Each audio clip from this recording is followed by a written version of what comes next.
3 des 5 médicaments dont je vais vous parler aujourd'hui ne nécessitent même pas d'ordonnance. Vous pouvez entrer dans n'importe quelle pharmacie et les acheter directement en rayon. C'est précisément ce qui les rend si dangereux pour les personnes de plus de 70 ans. Quand quelque chose est facile à obtenir, nous cessons de le considérer comme un médicament. Nous le traitons comme s'il était inoffensif. Mais pour un corps qui a franchi le cap des 70 ans, cette supposition peut faire la différence entre l'autonomie et un lit d'hôpital. Voici un point crucial que la plupart des médecins n'ont pas le temps d'insister durant une consultation de 15 minutes. Après 70 ans, votre corps métabolise les médicaments de manière radicalement différente. Vos reins filtrent les médicaments du sang beaucoup plus lentement. Votre foie métabolise les composés à une fraction de la vitesse qu'il avait il y a 20 ans. Et votre cerveau devient bien plus sensible aux sédatifs et aux substances anticholinergiques. Une dose qui était sans danger pour vous à 55 ans peut désormais provoquer des chutes, des troubles de la mémoire, des lésions rénales ou un déclin cognitif souvent confondu avec les premiers signes de la maladie d'Alzheimer.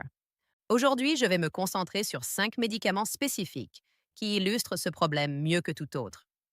Ces 5 médicaments figurent tous sur la liste des critères de Beers, de l'American Geriatrics Society, une liste médicalement révisée et régulièrement mise à jour des médicaments potentiellement inappropriés pour les personnes âgées.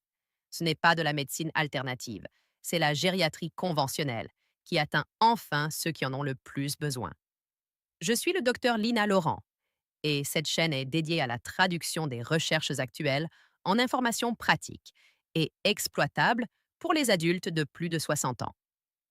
Si vous n'êtes pas encore abonné, je vous invite à le faire.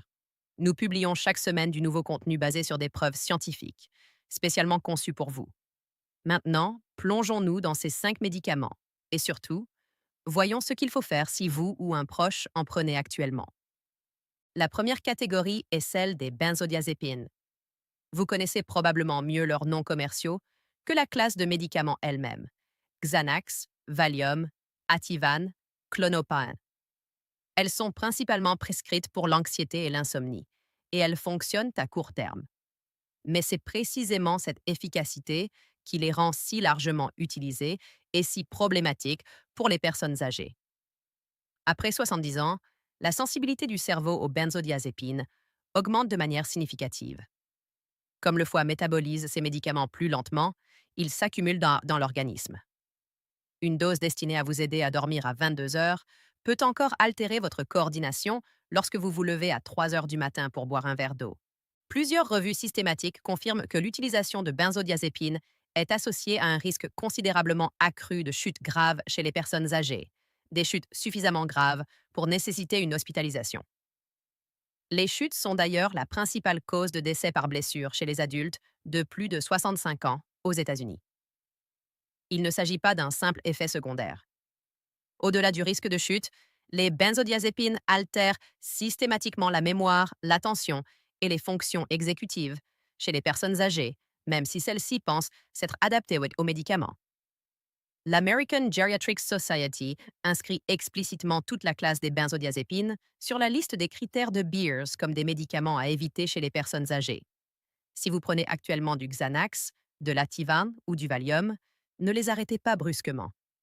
Un arrêt soudain peut provoquer des symptômes de sevrage graves, y compris des crises d'épilepsie. C'est une discussion à avoir avec votre médecin pour un sevrage progressif et supervisé.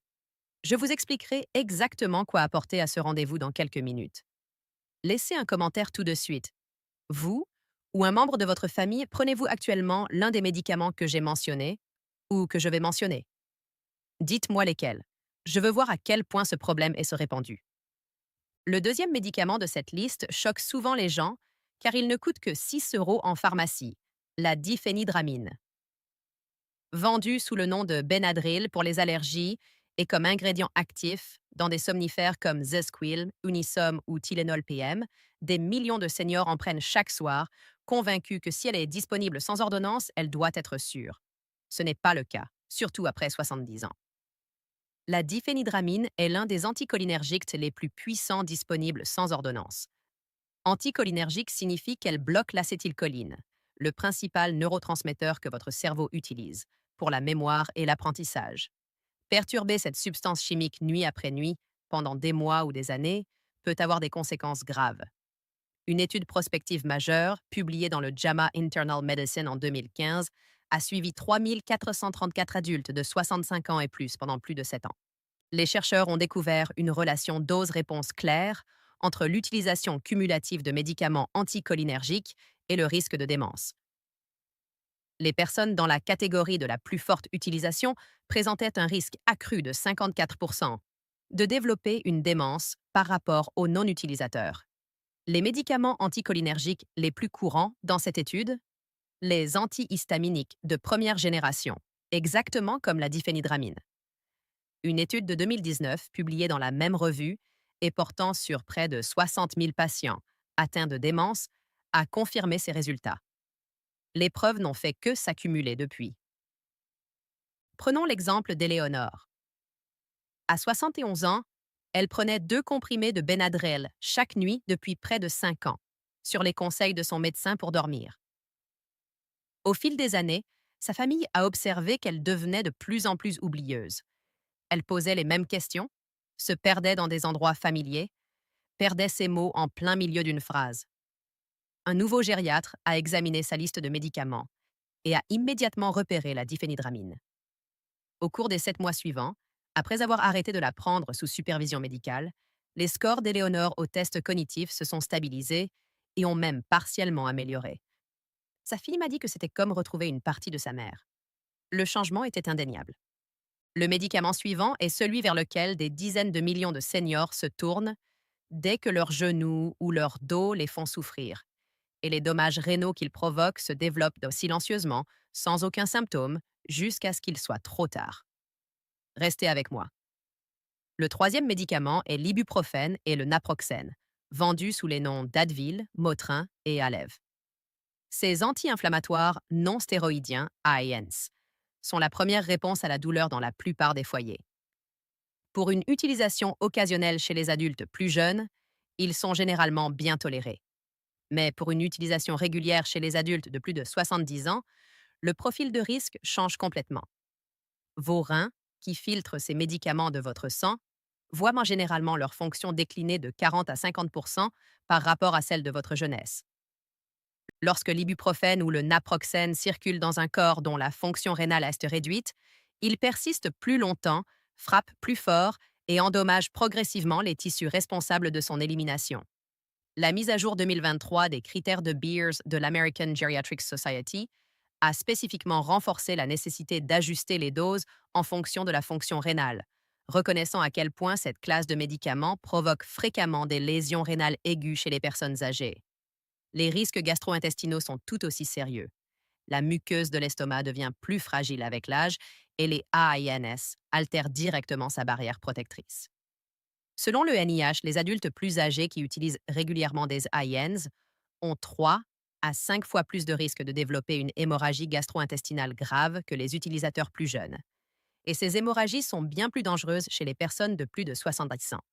Pour toute personne souffrant de maladies cardiaques ou d'hypertension, les AINs augmentent également la pression artérielle et la rétention de liquide, ce qui accroît le risque d'insuffisance cardiaque.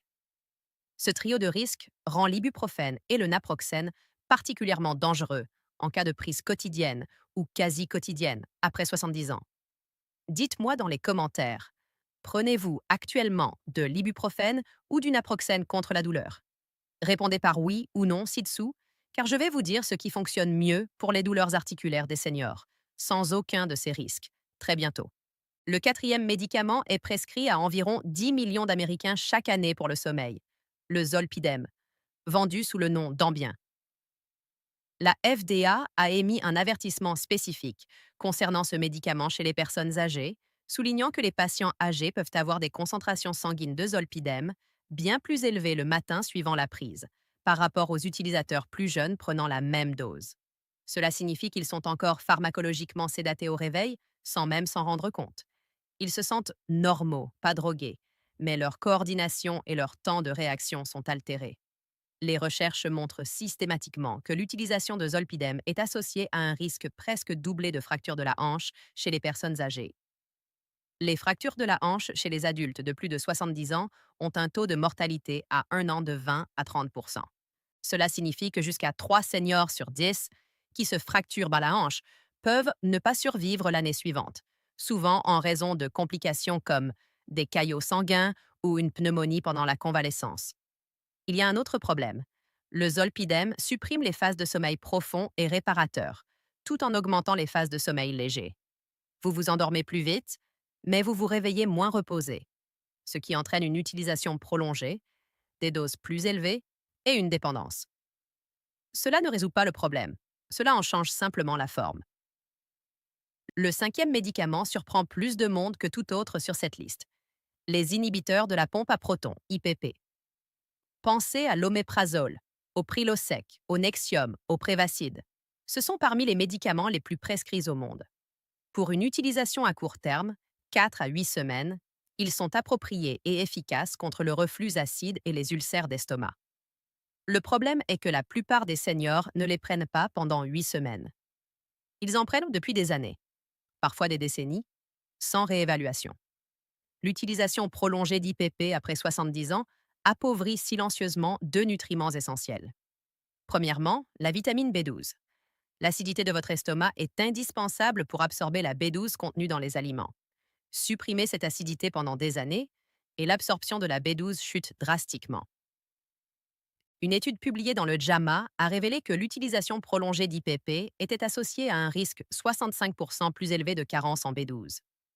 Chez les seniors, une carence sévère en B12 provoque une neuropathie périphérique, des picotements et des engourdissements dans les mains et les pieds, ainsi qu'un déclin cognitif, pouvant imiter la démence. Deuxièmement, le magnésium.